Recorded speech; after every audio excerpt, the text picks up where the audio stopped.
একটা মাটির রাস্তা ছিল, পাথরের রাস্তা ছিল এবং কোনো ব্রিজও ছিল না, নৌকা দিয়ে পার হতাম।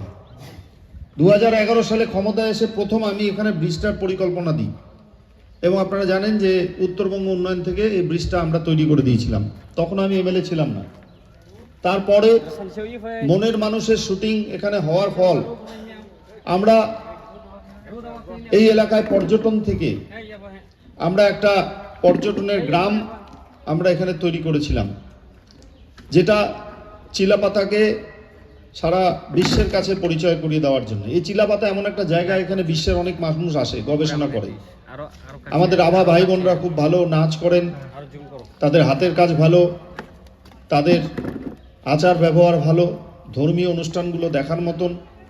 এবং বিভিন্ন সময়ে এখানে আমি পুজোতেও আসি, আমি বড়দিনেও আসি, যে কোনো সময় এখানে আসি। আসলে পরে এখানে মনটা ভালো হয়ে যায়, কারণ এখানকার লোকদের মন খুব ভালো। এক সময় এখানে প্রবল ঝড়ে আমাদের আন্ডু বস্তিতে খুব ক্ষতি হয়েছিল। আমরা সে সময় এসেছিলাম, অনেক গাছ পড়ে গেছিল, আপনাদের বাড়ির অনেক ক্ষতি হয়েছিল। আমরা কিন্তু আপনাদের পাশে সেই সময়ও ছিলাম। তো যাই হোক, 2019 সাল এবং 2021 সালের নির্বাচনে আমাদের পরাজয় হওয়ার পরেও কিন্তু মথুরা অঞ্চল আর এই আমাদের আভা বস্তি বা আমাদের বনবস্তি, আন্ডু বস্তি আমাদেরকে কিন্তু কোনোদিন পিছিয়ে দেয়নি, আমাদেরকে এগিয়ে দিয়েছেন আপনারা। তাই আমি আপনাদের ধন্যবাদ জানাই যে এখানে প্রত্যেকটা একটা বুথে 400-500 লিড আমাদের হয়েই যায়।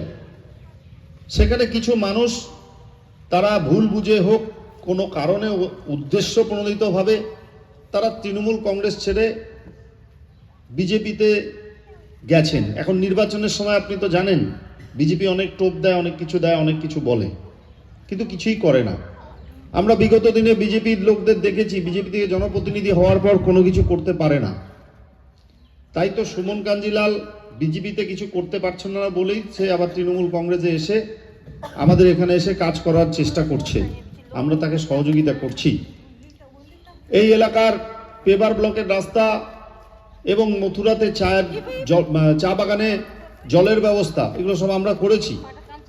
আপনাদের ঘরে ঘরে ফ্রি রেশন, লক্ষ্মীর ভাণ্ডার মমতা বন্দ্যোপাধ্যায় দিয়েছেন, আপনাদের ঘর দিয়েছেন, 100 দিনের কাজের টাকা ফেরত দিয়েছেন। আমরা দিল্লি অবধি গিয়ে আন্দোলন করেছি। আজকে তো আমাদের ফসল কাটার সময়, দিদি জেলা দিয়েছে, দিদি স্কুল কলেজ দিয়েছে, দিদি ইউনিভার্সিটি দিয়েছে, জমির সমস্যার সমাধান করেছে, পাট্টা দিয়েছে। এবং আমাদের এই এলাকার মানুষের যে দাবি আছে, এখনো অনেক কিছু দাবি আমাদের আছে, সেই দাবিগুলো পূরণ করার জন্যে তৃণমূল কংগ্রেসের সরকার আমাদের দরকার।